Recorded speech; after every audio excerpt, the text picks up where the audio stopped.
What is going on, everybody, and welcome back to the channel.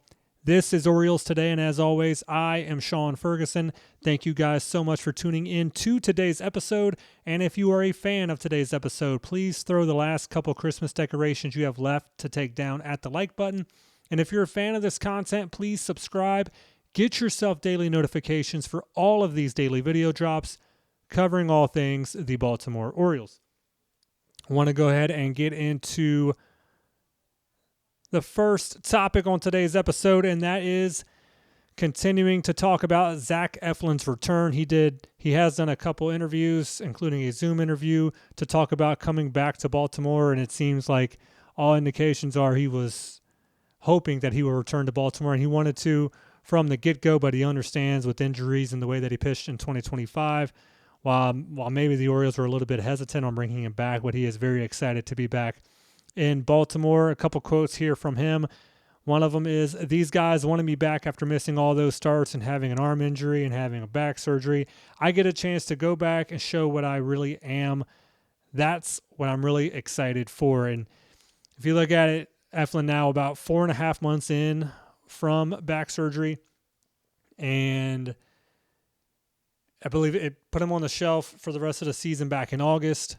And he's at a point now where he says he's going to hold his first bullpen session on January 6th. And right now he's really hopeful that he can be ready to go for the start of the regular season, which is absolutely fantastic. And I know, including myself, most other Orioles fans are very excited to hear that news, because that's kind of one of the things I worried about once we announced that we signed him was, well, how long is it going to take for him to be back on the field?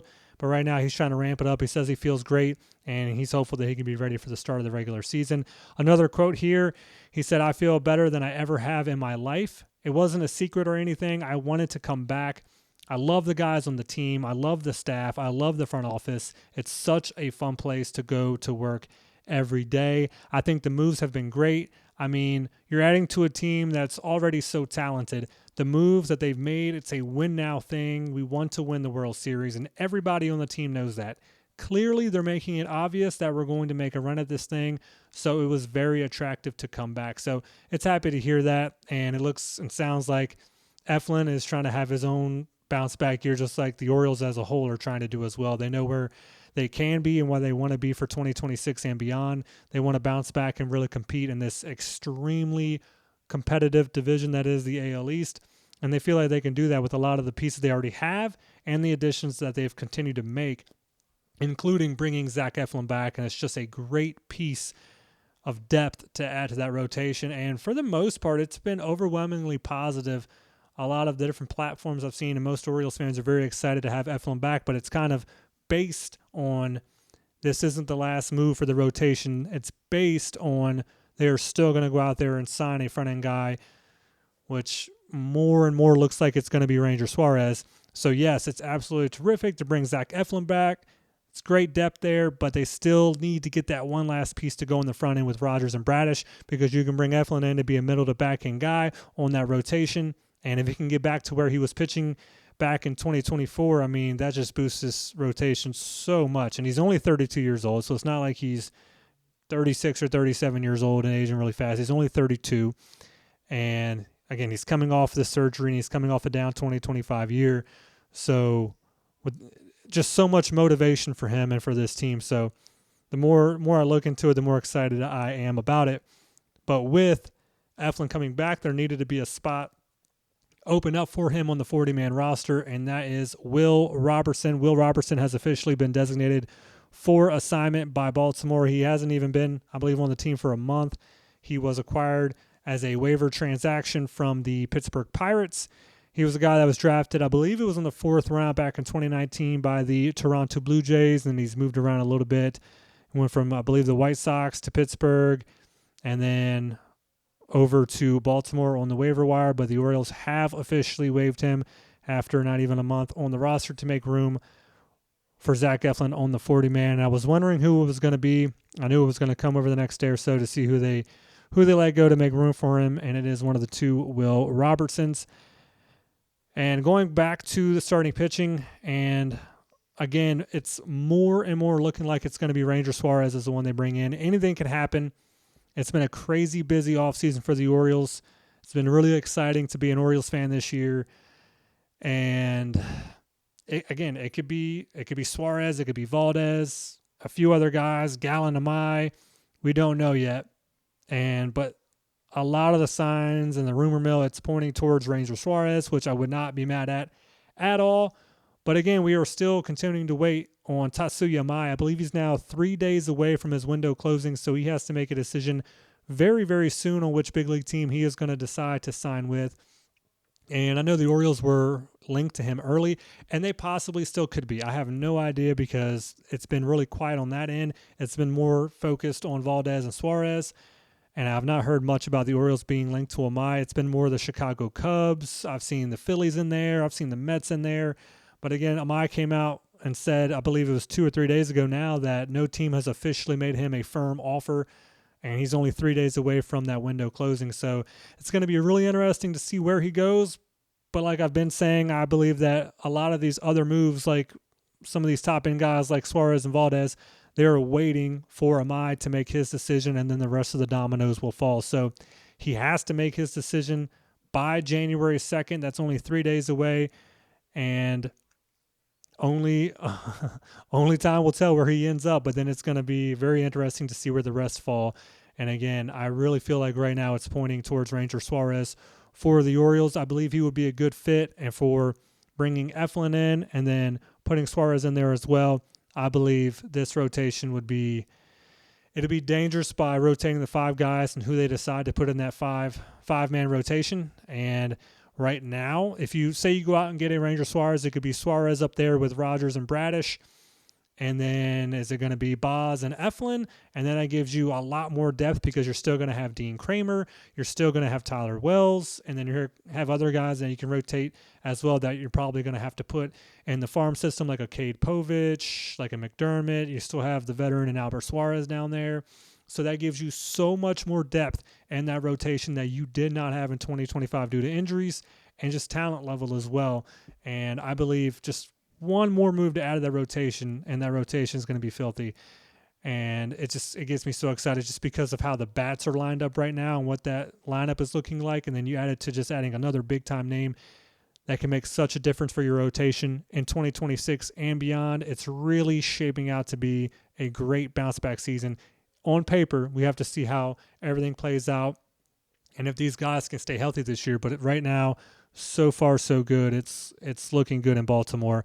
And I want to go ahead and get to your guys' comments from this past episode. As always, I do apologize if I mispronounce any names, and thank you guys so much for continuing to leave comments and interact on each and every episode. I try to get to as many of these as I can. I'm not able to get to all of them for time's sake, but thank you so much for leaving them. I'm going to start off with this one from Sebastian Shaw. This is a great signing if he's a complimentary piece. If we're done signing pitchers, then we're still ranked dead last in the division when it comes to pitching. And I've seen that a lot too, and that's kind of what I'm talking about. He's a great piece for depth, for complimentary, middle to back end guy, but this can't be the last signing. They need one more to put in that front end. I absolutely agree with you. This one from Daniel Hubbard, totally down with adding Efflin for depth. Good move. Let's go O's. Yep, same thing. Love the signing of Efflin and love it as a depth piece. This one from Enjoy Life. As you mentioned, Efflin is a good addition to give the rotation some depth. With that in mind, give us your take on how this 26-man roster shapes up, assuming we add a guy like Valdez. Give us your account of where we sit with those 26 active spots. Where do we put these extra players, and who goes to the bullpen, since Povich is the only guy we can send down to Norfolk? If we still have the legs of Mountcastle and Jeremiah Jackson and Beavers and O'Neill and Mayo, this team will need to make room somewhere. Again, lay it down on paper and show us where you think those final 3 or 4 spots shake out. And I'll try not to spend too much time on this because there's so much up in the air with this 26-man roster right now, and right now, kind of what I wrote down just to go over, it is based on where it sits right now and who they have right now, not based on any other signings they could possibly make. And again, spring training is going to tell us a lot. And I think as of right now, the Orioles are going to go 13 bats at 13 pitchers. And I have asterisks in a few spots because you can put a couple guys in a couple different places. But right now I have it as Alonso at first, and then you're going to have Holiday at second, Henderson at short, Westberg at third, and your catchers are going to be Rutschman and Basayo, Ward in left, Cowser in center, Beavers in right, and then that is going to leave you with a Tyler O'Neill. That is going to leave you with a Jeremiah Jackson, a Kobe Mayo, and I also put Leotis Tavares on there as well. It's going to be interesting to see if he makes the 26-man. I believe that he will.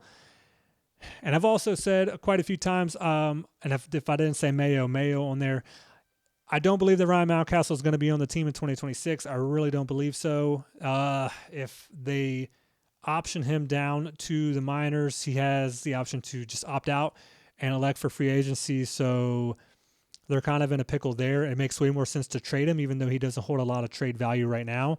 So that it's going to be very, very interesting to see where they go with Mountcastle. For the pitchers, I have it as Efflin, Rogers, Bradish, Boz, Kramer, Wells, Helsley, Kittredge, Cano, Inns, Aiken, Selby, and I believe that last spot can go to Stroud, Garcia, or Wolfram. And again, this is all based on who they have right now, not based on any other trades they can make. I know I've talked a bit about a JoJo Romero trade. That's going to move somebody out of a spot. So a lot of this is up in the air, and a lot of it depends, too, how spring training goes as well. But right now, I believe for the most part, this is what the 26-man could look like. Let me know what you guys think of what you guys think and where you can move, or where I could move a couple of these spots, especially in the bullpen. And also, too, who do you think? Do you think Tavares should be on that 26-man? Where do you put Mountcastle? What do you do with Mountcastle? There's a couple options, but it makes more sense to trade him. Again, even though he doesn't have a lot of trade value, you might have to package him with a few pieces out of that farm system just to make it work. This one is from John Miller. I like Zach.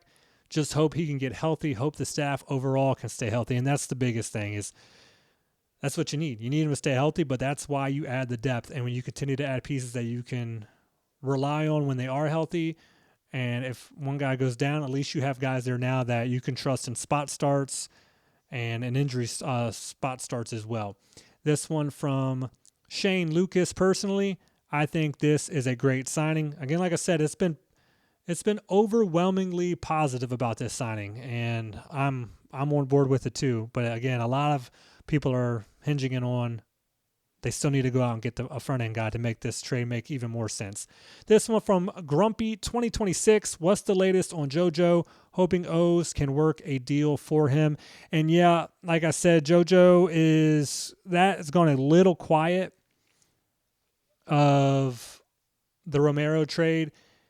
The Orioles were initially linked to him, and a few other teams, I believe the Yankees and the Mariners were linked to him as well, but then not a lot has been talked about it yet, and I believe because there's other things still up in the air. Again, the Orioles are obviously working in the background. They got Efflin, and I really believe that Suarez is going to be the next big signing from them. So who knows? After they go out and get one more starting pitcher, they might be in the works to make a trade as well for Romero. Right now, though, it has gone a little quiet on the trade front because I believe other things are brewing right now. But again, I would be okay with signing him as well. And this one's going to be from Hides and Long Grass. I bet another one of our starters is hurt. Didn't Kramer miss some innings in September with forearm issues? Yeah, Kramer did. I believe he missed a start due to forearm discomfort, or he had forearm issues. I believe it was in September. So he did miss a start, but he was able to come back and he got some bullpen in, and then I believe he did pitch after that. And I don't think anything with that injury has lingered at all. And I haven't heard anything about it lingering. There could be a possibility of some injuries with him, and it could be. But from what I'm hearing and kind of how he ended the season, I haven't seen anything that indicates that he is going to miss any time to start the year. This one from Reggie Exum. Can we go to a 6-man rotation? I don't believe they will. I believe they went to a 6-man back in 2023, and I believe they did that a little at the end of last year just based on what they had. But I don't believe they will. I believe they're going to keep their depth with what they have. And I've talked about, too, what the possibility of the 5-man rotation is going to be, and then they have that depth to continue to have guys in spot starts what they need it, and in case injuries pop up again at 26 like they did in 25, they're going to be okay with what they got. couple more guys. I got this one from LJ's. I have been calling for this signing. So glad they pulled the trigger. My money is on Ranger Suarez for the last big signing. The last move after that would be, what do the O's do with Mountcastle and or Mayo? Trade for a reliever? Trade for minor league prospects? Possible. Again, Mountcastle's not holding a lot of trade value right now. Mayo is. But recent talks by Mike Elias have really indicated that they're not going to move from Kobe Mayo. They really like his potential. They like his bat. And they like his defense, and they feel that they can put him in different spots. So I feel like they're going to do that. But I feel like Mountcastle will be moved. Last one is going to be from Scott Warnick. If Efflin can pitch like it's 2024, it's a good signing. I think if the starting rotation can stay healthy and pick up a true number one starting pitcher, I can see this rotation ranking in the top 10 in MLB rankings. And Amai doesn't have any good offers. One team could sign him and let him make his money in performance options, wins, strikeouts, ERA. Then you will see what kind of pitcher Amai really is. And talking about Efflin, 2024 was... it feels like it was yesterday. We traded for him from Tampa Bay, and he came over, and he was fantastic. And you can kind of just say 2025 was a wash with injuries and how he performed with that. And he was just kind of bouncing around with injuries for most of the season. And I feel like, yes, please let him get back to how he was back in 2024 when he was with Tampa Bay. And I feel like we are going to be in good shape. And this makes this signing for 1 year, $10 million really, really worth it. But guys, thank you so much for tuning in to today's episode. It truly means a lot. And if you were a fan of today's episode, please throw any leftover Christmas decorations at the like button. And if you're a fan of this content, please subscribe. Get yourself daily notifications for all of these daily video drops covering all things the Baltimore Orioles. But thank you guys so much for tuning in. This is Orioles Today. I am Sean Ferguson, and let's go O's.